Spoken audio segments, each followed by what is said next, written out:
छत्रपती शिवराय, क्रांतीसूर्य महात्मा ज्योतिराव फुले, विश्वरत्न भारतरत्न डॉक्टर बाबासाहेब आंबेडकर, आरक्षणाचे जनक राजश्री शाहू महाराज, राजमाता राष्ट्रमाता अहिल्यादेवी होळकर, राजमाता मा जिजाऊ, संत भगवान बाबा, संत वामन भाऊ, संत सेवालाल, बिरसा मुंडा, लोकनेते स्वर्गीय गोपीनाथरावजी मुंडे साहेब आणि ज्या ज्या महापुरुषांनी महामानवांनी ओबीसी आणि बहुजनांच्या कल्याणासाठी आपलं पूर्ण आयुष्य झिजवलं, या सर्वच महापुरुषांना महामानवांना माझा मानाचा मुजरा आणि त्रिवार अभिवादन। आज कोल्हापूर जिल्हा परिषद गटामध्ये होत असलेल्या ओबीसी संवाद मेळाव्यानिमित्त मंचावर प्राध्यापक लक्ष्मणराव हाके, आमचे बळीराम तात्या खटके, प्रदीपजी बांगर, बाळासाहेब बोरकर, आमचे जालन्याचे काँग्रेस सेवा दलाचे जिल्हाध्यक्ष बाबासाहेब सोनवणे, आमचे बोदेगावचे अंधारे, महेश चोते, अनुज भैया शेपटे, सुनील टाकणे, आमचे मेळावे घेण्यासाठी सातत्याने तळमळ असणारे सरपंच बजरंगी सानप असतील, आमचे माऊली शिरसाट, केशव तात्या आंधळे, आंधळेच होते माझ्या कोणी, केशव तात्या तांदळे असतील, मोहनरावबाई दाजीदार, आणि खरं तर सर्व ज्या गावातील राजाभाऊ पोकळे यांनी अतिशय छान आक्रमकपणे इथं मांडल्या व्यथा ओबीसीच्या, ते राजाभाऊ पोकळे असतील, इंजिनियर कृष्णा वीर, श्यामसुंदर हवाले, ज्ञानेश्वर हवाले, कृष्णा खामशे आणि खरं तर या गावातील सर्व ओबीसी समाज बांधव समोर बसलेले बंधू आणि माता भगिनींनो, बांधवांनो, गेल्या 2-3 वर्षापासून आपल्या मराठवाड्यामध्ये विशेषतः आंतरवाली सराटीतून जे ओबीसी आरक्षणाच्या विरोधात षडयंत्र सुरू करत असताना आम्हाला शिक्षण आणि नोकऱ्यात आरक्षण हवंय अशी मागणी करणारा 5वी नापास खरजुरा कुत्रा, आणि त्यावेळी खरं तर लाखो ओबीसी बांधवांनी त्यांच्या मागणीला पाठिंबा दिला। आज सुद्धा आपण मराठा समाजाच्या शिक्षण आणि नोकरीतल्या आरक्षणाला विरोध करत नाही, करणारही नाही। मी आज मंचावरून सांगतो की शिक्षण आणि नोकरीतल्या आरक्षणाला गरीब मराठ्यांच्या मुलांना जर शिक्षण नोकरी मिळत असेल तर आम्ही 100% आज सुद्धा पाठिंबा आमचा आहे। परंतु या राज्यातील सर्वच जातीवादी प्रस्थापित नेत्यांच्या इशाऱ्यावर चालणारा हा स्वयंघोषित योद्धा, आपल्या ओबीसी नेत्यावर गलिच्छ गरळ ओकणारा योद्धा म्हणून घेणारा, यांनी वेळोवेळी भूमिका बदलत ओबीसीतूनच आरक्षण हवंय, ज्यांनी बीड जाळलं, ज्याच्या झुंडशाहीनं गुंडगिरीनं बीड सारख्या शहरामध्ये हॉटेल जाळण्याचं काम केलं, सोनार समाजाचं दुकान फोडलं, माझ्या नावी समाजाचे दुकानं फोडून जाळण्याचं काम केलं, गावगाड्यामध्ये 18 बगड जातीतील 12 बलुतेदार, 18 आलुतेदार, त्या सर्व लोकांना भयभीत करून कोणी एखाद्या सोशल मीडियावर जर कोणी व्यक्त होत असेल तर अशा लोकांना मारहाण करण्याचं काम ह्या झुंडशाहीनं गुंडगिरीने केलं। परंतु त्यावेळी आपण शांत झोपलेलो होतो, परंतु अति झाल्यावर कुठलीही गोष्ट आपण थांबायचं नसतं। आता जरा अति होतोय, ज्या ओबीसींना डॉक्टर बाबासाहेब आंबेडकरांना 340व्या कलमातून एससी आणि एसटीच्या अगोदर आरक्षण दिलं, आरक्षण का दिलं? ज्या ओबीसींना, ओबीसी मागास आहे, राजकीय दृष्ट्या मागास आहे, सामाजिक दृष्ट्या मागास आहे, म्हणून ओबीसींना राजकारणात आरक्षण देण्याचं ठरलं। आज राज्यामध्ये स्थानिक स्वराज्य संस्थेच्या 56,000 जागा, 56,000 जागावर ओबीसींना स्थानिक स्वराज्य संस्थेमध्ये आरक्षण मिळत होतं, ज्यामध्ये ग्रामपंचायतचा सदस्य असेल, सरपंच असेल, पंचायत समिती सदस्य असेल, पंचायत समिती सभापती, जिल्हा परिषदेचा सदस्य, सभापती, जिल्हा परिषदेचा अध्यक्ष, नगरसेवक, नगराध्यक्ष, महापौर या अशा 56,000 जागा मिळत असताना त्या भांडवलांच्या पोटात तुकायला ज्यामध्ये सर्वच राज्यातील प्रस्थापित मराठा नेत्यांचं यचळ येतंय. जरांगे निमित्त मात्र आहे. जरांगेला समोर करून बारामतीचा करामती काका अतिशय जातीवादी वय गेलोय पण सोय आली नाही. आजपर्यंत फुले शाहू आंबेडकरांच्या आपण त्याला म्हणत आलो आणि स्वतः शाहू फुले आंबेडकरांच्या विचाराचे पाईक बनवून घेतलं त्यांनी आणि त्यांनी जाती जातीत भांडण लावण्याचं काम केलं. 2000 ज्या वेळी शरद पवारांची सत्ता महाराष्ट्रातून जाती त्यावेळी शरद पवार महाराष्ट्र अशांत करण्याचं काम करतात. 2014ला सत्ता गेली आणि राज्यात कोपर्डीच्या नावाखाली मोर्चे काढून माझ्या एससी समाजाला जे अॅट्रॉसिटीचं कवच दिलेलं डॉक्टर बाबासाहेबांच्या आशीर्वादानं ते कवच हिसकावून घेण्यासाठी त्या मोर्चामधून मागणी करण्याचा, अॅट्रॉसिटी रद्द करण्याची मागणी प्रत्येक मोर्चात केली. माझी एससी समाज बांधवांना कळकळीची विनंती आहे, आपलं कोण परत कोण ओळखण्याची वेळ आली आहे. ज्या प्रस्थापित लोकांनी माझ्या एससी समाजाला पायाला पाठीमागे झाडू आणि फुंकायला मडकं दिलं त्या लोकांनी या लोकांसोबत का राहावं. गाववाड्यामध्ये मारहाण केली एससी समाजाला, मायक्रो ओबीसींना मारहाण केली. आजपर्यंत आपण त्यांना ज्यांना मोठा भाऊ म्हणत आलो यांनी आपल्याला आपला वापर करून गेला. आजपर्यंत यांचे आमदार यांचे खासदार आपण निवडून दिले, आपल्या खांद्यावर हात टाकला, माझ्या घरी आला होता, माझ्या घरी पोत्यावर येऊन बसला होता, माझ्या मुलीच्या लग्नात आलता. एवढंच आपल्याला खुश करायचं ना. 4 वर्ष गेल्या 70 वर्षापेक्षा जास्त वेळापासून आपण यांना मतदान करत आलो, याला प्रतिनिधित्व देत आलो आणि ज्या या राज्यामध्ये यांच्याकडे साखर कारखाने, यांचे दूध देणे, यांच्या सूतगिरण्या, यांच्या शिक्षण संस्था, यांच्या कॉलेज, यांचे बँका यांच्याकडं आणि हे आरक्षण मागताय. गरीब मराठ्यांच्या आरक्षणाला आम्ही विरोध करत नाही, परंतु प्रस्थापित जर राजकीय आरक्षण हिसकावून घेण्याचं काम करत असतं तर आम्हाला विरोध केला पाहिजे, आपण बोललं पाहिजे. माझी समाज बांधवांना कळकळीची विनंती आहे, आता तुम्हाला अनेक आमिष दाखवण्याचं काम करतील. आमदार येतील, माजी आमदार येतील, खासदार येतील, अनेक लोक तुमच्याकडे येतील आणि ह्या लोकांनी काय केलंय, यांच्या घरात सुद्धा यांच्या पोराचं म्हणा, भावाचं म्हणा, बायकोचं म्हणा कुणबी प्रमाणपत्र काढून ठेवलेलं आहे. गेल्या 2 दिवसापूर्वी आम्ही परतूर तालुक्यामध्ये गेलो होतो सभेसाठी. तिथं पाहिलं एकेका गावामध्ये 25-25 कुणबी प्रमाणपत्र काढण्याचं काम आता ह्या 2 सप्टेंबरचा काळा GR काढल्याच्या नंतर त्या गावामध्ये झालंय. त्या परतूरचा आमदार बबन लोणीकर त्यांनी स्वतःच्या मुलाचं आणि नातवाचं कुणबी प्रमाणपत्र काढून ठेवलंय. पण बाप जर आमदार असेल तर मुलाला कुणबी प्रमाणपत्राची काय गरज. आजा जर आमदार असेल तर नातवाला कुणबी प्रमाणपत्राची काय आवश्यकता आहे. परंतु तुम्हाला स्थानिक स्वराज्य संस्थेत जाण्यापासून रोखण्यासाठी हे मोठं षडयंत्र आहे. आपण सावध झालं पाहिजे. त्या मराठ्यांना शिक्षण आणि नोकरीच्या आरक्षणात कुठलाही रस नाही.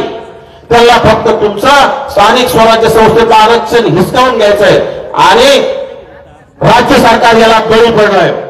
ज्या मुख्यमंत्र्यांनी देवेंद्र फडणवीस साहेबांनी आपल्याला वारंवार सांगितलं ओबीसी आमचा डीएनए, परंतु ओबीसी आमचा डीएनए म्हणणाऱ्या मुख्यमंत्री साहेबांचा डीएनए बदलला का की काय. कारण एखाद्या झुंडीच्या जोरावर, एखाद्याच्या दबावाला बळी पडून जर तुम्ही ओबीसीच्या पाठीत खंजीर खुपसत असाल तर बळीराम तात्यांनी सांगितल्याप्रमाणे ओबीसी सुद्धा आता भाजपला आणि कमळाला धक्का न लावता, ज्याप्रमाणे मुख्यमंत्री म्हणतायत आम्ही ओबीसीच्या कुठल्याही आरक्षणाला धक्का न लावता मराठ्यांना आरक्षण दिलंय. त्यांनी आम्हाला समोर येऊन सांगावं. आम्ही गाव खेड्यात जातोय, आम्ही बघतोय रातोरात कुणबी प्रमाणपत्र निघताय. मिलन लातूरमध्ये, रेणापूर तालुक्यामध्ये सकाळी कुणबी प्रमाणपत्र काढायला टाकलं आणि अगदी 11ला टाकलं, संध्याकाळी 6ला कुणबी प्रमाणपत्र मिळतंय. आणि एरवी आपल्या लोकांना ओरिजिनल ओबीसीना जर कुणबी ओबीसीचं प्रमाणपत्र काढायचं म्हटलं तर तुम्हाला 6-6 महिने मिळत नाही. म्हणजे याच्यामध्ये पैशाचा सुद्धा गैरव्यवहार सुद्धा अधिकारी सुद्धा याच्यामध्ये. आम्ही वेळोवेळी याची श्वेतपत्रिका काढा म्हणून मागणी केली. लोकनेते आदरणीय पंकजाताईंनी सुद्धा मागणी केली की जे गेल्या 2 वर्षामध्ये 58 ते 59 लाख बोगस नोंदी मार्फत कुणबी प्रमाणपत्र वाटप झाले, याची श्वेतपत्रिका काढली पाहिजे. परंतु राज्य सरकारचं याकडे दुर्लक्ष आहे. रातोरात कुणबी प्रमाणपत्र वाटप सुरू आहे का? झुंडशाहीला राज्य सरकार बळी पडलंय. राज्याचे मुख्यमंत्री, राज्याचे दोन्ही उपमुख्यमंत्री झुंडीला बळी पडले. परंतु बांधवांनो, या राज्यामध्ये मराठा समाज 9%, 8-9% असणारा मराठा समाज मुंबईला जातो, राज्य सरकारला वेटीस धरतो आणि आपल्याला जे घेताच येणार नाही, जे देऊ शकत नाही ते हिसकावून घेण्याचं काम जर करत असेल तर या राज्यामध्ये 54-55% असणारा ओबीसी समाज का शांत आहे? आणि आपल्यासोबत डॉक्टर बाबासाहेब आंबेडकरांचे नातू बाळासाहेब आंबेडकर सुद्धा आपल्या सोबत असताना आपण का घाबरायचंय कोणाला? आपण सुद्धा आता रस्त्यावर उतरलं पाहिजे. आपण सुद्धा या राज्य सरकारला जाब विचारला पाहिजे, आम्हाला कसा धक्का लागला नाही. आणि त्यासाठी आता संविधानिक मार्गाने आपल्याला आयती संधी आलेली आहे. आता स्थानिक स्वराज्य संस्थेच्या निवडणुका होऊ घातलेल्या आहेत, लवकरच तारखा जाहीर होतील. आणि ह्या निवडणुकामध्ये आपण सुद्धा राज्य सरकारच्या जे सत्तेवादी पक्ष यांना बाजूला ठेवण्यात जर यांनी काळा GR 2 सप्टेंबरचा GR जर रद्द नाही केला निवडणुका लागेपर्यंत, तर आपण सुद्धा सत्तेतील या लोकांच्या पक्षांना, यांच्या चिन्हाला धक्का न लावता मतदान करायचं. ओबीसीचं मत ओबीसीला झालं पाहिजे. गावगाड्यामध्ये जिथं ओबीसीच्या जागा सुटल्या तिथं तर सगळ्यांनी एकत्र बसून आपला एकच उमेदवार दिला पाहिजे. कारण याच्यामध्ये घुसखोर ओबीसी आता घुसणार आहेत. आपल्यामध्ये फूट पाडून, आपल्या 2-4 आमिष दाखवून, आपल्या लोकांना पैसे देऊन आपले 2-4 उमेदवार उभा करायचे आणि प्रस्थापिताचा उमेदवार निवडून आणण्यासाठी पूर्ण ताकद, पूर्ण सेटिंग लावण्याचं काम होईल. त्यावेळी आपण सावध व्हायचं. आपला कोणी असेल, आपला एकच जिल्हा परिषदेला आणि 2 पंचायत समितीला आपण ठरवून द्यायचं, त्याला निवडून आणण्याचं काम करायचं. त्या प्रस्थापिताने पैसे दिले तर पैसे घ्यायला लागायचं नाही, कारण की यांनी काही सोयाबीन कापूस विकून तुम्हाला पैसे देत नाही. ते सगळे तुमचेच. साखर कारखाने लुटून खाल्ले, शेतकऱ्यांच्या ऊसाचे पैसे नाही दिले, अशा अनेक वेळा अनेक वर्षापासून चाललेले हे पैसे तुमचे आहेत. त्यामुळे पैसे जरी दिले तर पैसे यांचे घ्यायचे, पण मतदान आपल्या उमेदवाराला करायचं. खरं तर येणाऱ्या काळात आपलं लक्ष सर्वसाधारण जागेवर, ओपन खुल्या जागेवर, आणि खुल्या जागेवर सुद्धा आपल्याला ओबीसीचे उमेदवार उभा करायचे आणि ओबीसीचे उमेदवार उभा करून ते निवडून आणण्याचं काम करायचंय. कारण आता 56,000 जागा आपल्या राखीव जागेत जर हे घुसत असतील तर आपल्याला पुढच्या जागेत सुद्धा, त्यांच्या जागेत सुद्धा जाण्याची आपल्याला तयारी ठेवावं लागेल. कारण आपल्या ताटातली जर कोणी भाकर हिसकावून घेत असेल तर आपण किती दिवस शांत राहायचंय?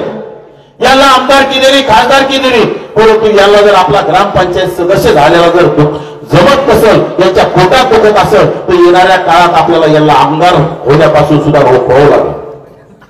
2029 सुद्धा लांब नाही. त्या राज्य सरकारनं आपल्याला फसवलंय. ज्यांनी आम्हाला ओबीसी आमचा DNA म्हणून फसवलंय, त्यांना जागा दाखवायला 2029 सुद्धा लांब नाही. ओबीसीने ठरवल्यावर कुठल्या गोष्टी अवघड नाहीत. 3 शॅम्पल आहेत आपल्याकडं.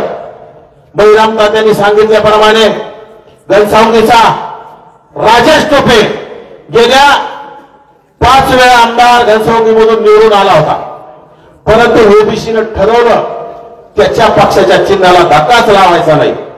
कारण त्याने जरांगेचं आंदोलन उभा केलं, जरांगेला रसद दिली, जरांगेला ताकद दिली आणि मोर्चात जाऊन डफडं वाजवण्याचं काम केलं. त्यावेळीच ओबीसी समाज म्हणजे याचं डफडं, आपल्याला याला डफडं वाजवायलाच पाठवून द्यावं लागेल. लोकांनी त्याला घरी पाठवलं आणि तुमचा गेवराईचा माजी आमदार, स्वतःला कार्यसम्राट म्हणून लावणारा, त्यांनी मराठा आरक्षण मिळत नाही तोपर्यंत मी राजीनामा देतो अशी घोषणा केली. त्यावेळीच गेवराईच्या लोकांनी ठरवलं की याला आता घरी पाठवायचं. त्याला सुद्धा गेवराईच्या लोकांनी घरी पाठवलं. दुसरा जातीवादी बच्चू कडू आजपर्यंत शेतकऱ्याच्या नावावर आंदोलन करत आला. ओबीसीच्या अनेक पदाधिकारी त्याच्या सोबत असताना त्यांनी जरांगीला रसद दिली, जरांगीला सपोर्ट केला आणि जरांगीच्या आंदोलनात ताकदीने उभा राहिला, ओबीसीच्या विरोधात गेला. अचलपूरमधून ओबीसी समाज बांधवांनी त्याला घरी पाठवण्याचं काम केलं. त्यामुळं ओबीसीने ठरवल्यावर कुठली गोष्ट अशक्य नाही.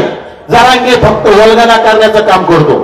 जरांगेने सांगितलं मी भुजबळ साहेबांचा पराभव करणार, मी धनंजय मुंडेचा पराभव करणार, गोपीचंद पडळकरांचा पराभव करणार. परंतु जरांगेचे आणि भुजबळ साहेब पराभूत झाले, त्या धनंजय मुंडे पराभूत झाले, त्या गोपीचंद पडळकर पराभूत झाले.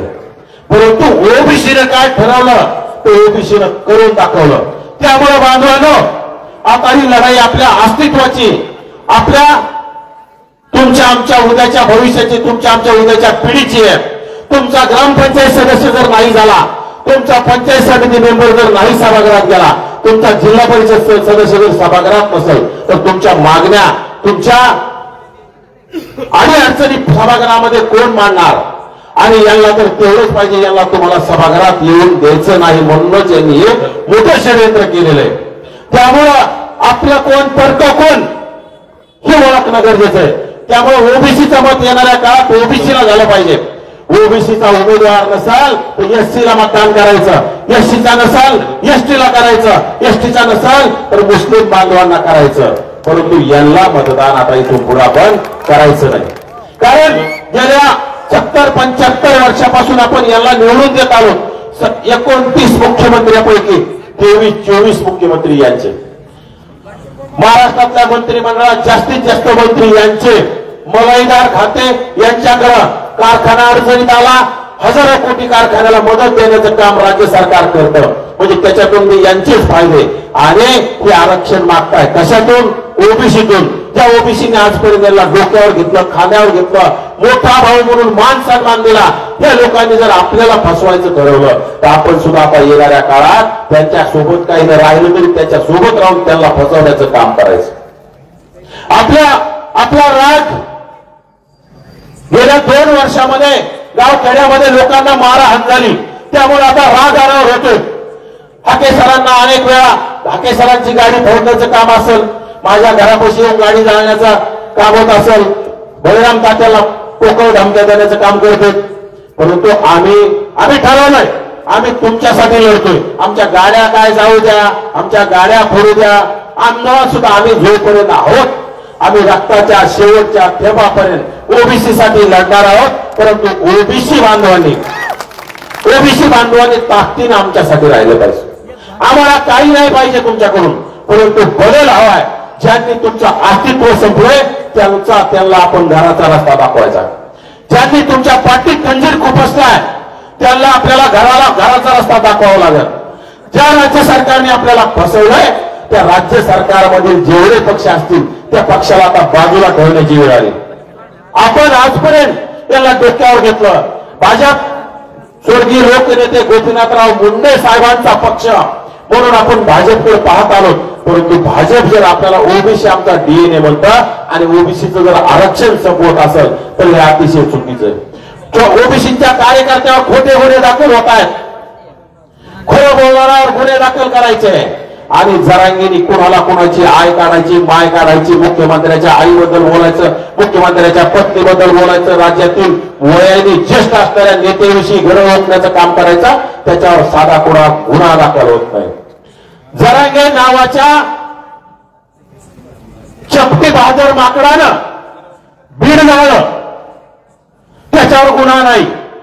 आंतरवाली सराटीमध्ये शेकडो पोलीस कर्मचारी अधिकाऱ्यांचे डोके फोडण्याचं काम जरांगेच्या झुंडशाहीने केलं, तिथं गुन्हा दाखल नाही.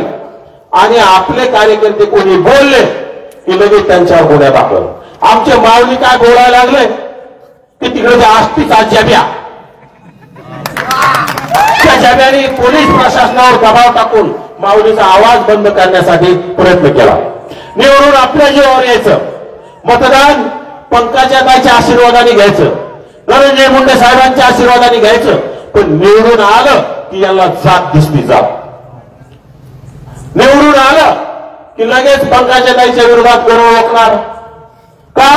याला मंत्रीपद हवं. आणि ते दुसरं कुठलं ते डांगर माजलगावचं बुद्धिभ्रष्ट झालेलं डांगर, त्याला मंत्रिपदाचे डोहाळे लागले. अरे ते मंत्री होतं, त्याचा बाप उपमुख्यमंत्री होता. पण काय एकाच घरात तुला किती दिवस द्यायचे? साखर कारखानदार आहे.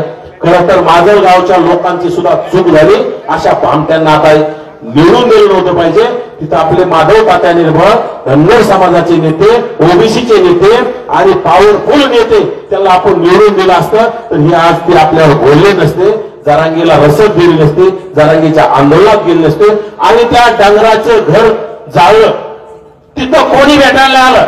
शरद पवारना, एकनाथ शिंदेना कोणी, परंतु तिथं आदरणीय छगनरावजी भुजबळ साहेब तिथं भेट द्यायला गेले, पाठिंबा द्यायला गेले, परंतु त्या डंगर भुजबळ साहेबांच्या विरोधात बोलवलं. म्हणजे त्याने ही मांडोळाची जात, दोन तोंडी जात असते मांडोळाची, त्याप्रमाणे ते दोन तोंडी मांडुळे.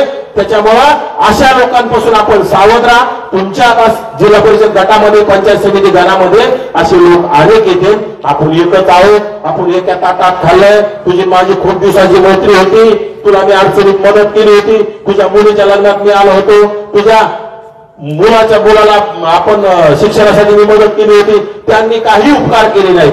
आपण अनेक वर्षापासून त्यांचे आपले त्यांच्यावर उपकार आहेत. त्यामुळे अशा लोकांपासून सावध राहा.